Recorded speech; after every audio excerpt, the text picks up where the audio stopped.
এই দেখো আমরা কিন্তু নাচানাচি শুরু করে দিয়েছি।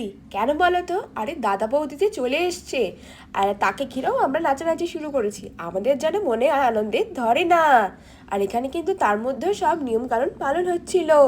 আর তোমাদের কেমন লাগছে বিয়ে সিরিজটা প্লিজ কমেন্টে জানিও। আর এখানে কিন্তু সব নিয়ম কানুন পালন চলছে, তার মাঝখানে নাচানাচিও চলছে, আর আমরা কেউ কেউ হেল্পও করছিলাম। এইভাবেই দেখতে দেখতে বৌদি কিন্তু নতুন বাড়িতে প্রবেশ করে গেল। অবশ্য আমরাও তার সাথে সাথে পিছন আসছিলাম। আরে দাঁড়াও দাঁড়াও, এবারই তো টুইস্ট আসছে। আরে দাদার কাছ থেকে টাকা নিতে হবে যে, তাই জন্য আমরা ঘর দখল করে নিলাম। মাঝখানেও একটু খেলাধুলা চলছিল, বিয়ের যেসব নিয়মে থাকে। এরপরে আরও কী সব খেলা চলছিল, এই খেলাগুলোর নাম কি তোমরা জানো? একটু বলে দিও তো।